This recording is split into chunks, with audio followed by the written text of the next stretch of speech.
This happened to me around 2 years ago. My name is Luke, and I'm from a town in Wisconsin. I was 16 at the time, and my best friend, Kevin, was 17. We went to the same high school, and we used to do everything together. Our school wasn't anything special, just your typical high school with too many rules and not enough fun. Anyway, we weren't the kind of kids who took school seriously. We did our homework and all, but most of the time we were just looking for ways to get out of it. So, when the school announced a trip to Franklin Castle in Ohio, we were both pretty excited. Franklin Castle is this old, supposedly haunted mansion in Cleveland. The teacher said it was for a history lesson, but honestly, we were just more interested to see if we were able to find any ghost or something like that. You know, just dumb teenager curiosity. People say the place is haunted by the ghosts of the family who lived there. There were rumors about mysterious deaths, secret rooms, and a whole lot of creepy stuff. Kevin and I were all in. The day of the trip, we both got on the bus with everyone else, but we already had a plan. The castle was huge, and we figured it wouldn't be hard to slip away from the group and explore on our own. As soon as we arrived, it didn't disappoint. The place was massive and gloomy, even in daylight. It had these tall, pointed towers and hundreds of windows, like something out of a horror movie or something.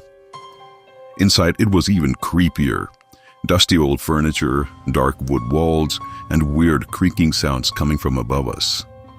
It was the kind of place where you felt like someone or something was always watching you. Our class stuck together at first, going from room to room, while the guide gave us a boring lecture on the castle's history. Kevin and I exchanged a few looks, silently agreeing it was time to make our move. We slipped away during one of the tours, ducking down a hallway that seemed mostly untouched by the modern world. It was darker there, quieter, and that's when Kevin spotted a door. It was locked, but the sign next to it said, "Basement off limits." We both knew it was a bad idea. I mean, everything about the door screamed, "Don't go in." But we were curious, and Kevin, being Kevin, grinned at me and said, "Come on, let's check it out." He jiggled the handle a few times before it gave way with a loud creak, and we stepped into a narrow staircase leading down into the basement. It was cold down there, colder than the rest of the castle. Our footsteps echoed as we descended, flashlights in our hand, some strange smell. It was awful and foul, and it hit us immediately. The basement was dimly lit by a single flickering bulb at the bottom of the stairs, but even in the half-light, you could tell it hadn't been touched in years. Dust covered everything, and old tools and furniture were scattered around. There was this thick feeling in the air, like we were breathing in decades of decay. Kevin was ahead of me, poking around when he suddenly froze. I asked him what was up, but he didn't answer right away.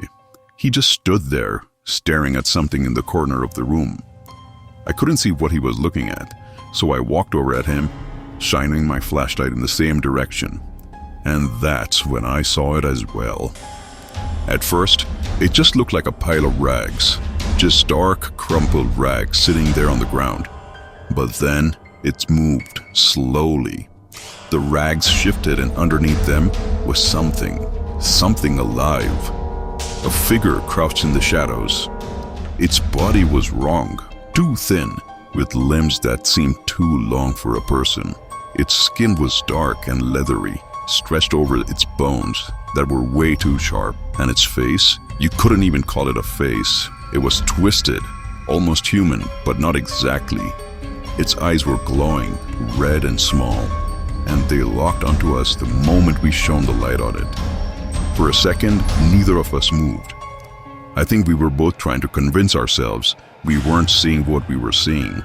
Kevin was the first one to move.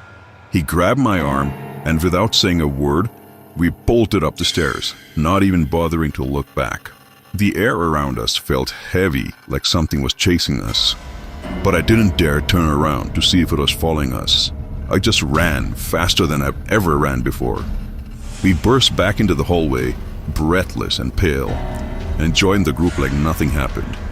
No one noticed we had been gone, and we didn't say a word to anyone, not a single word. 2 years later, I still don't know what that thing was. Kevin and I haven't talked about it since that day, but I can tell he remembers everything. Every time we pass an old building or see something out of the corner of our eyes, there's this strange, unspoken understanding between us. Whatever was in that basement, it definitely wasn't human. And I'm glad that we didn't stay to find out.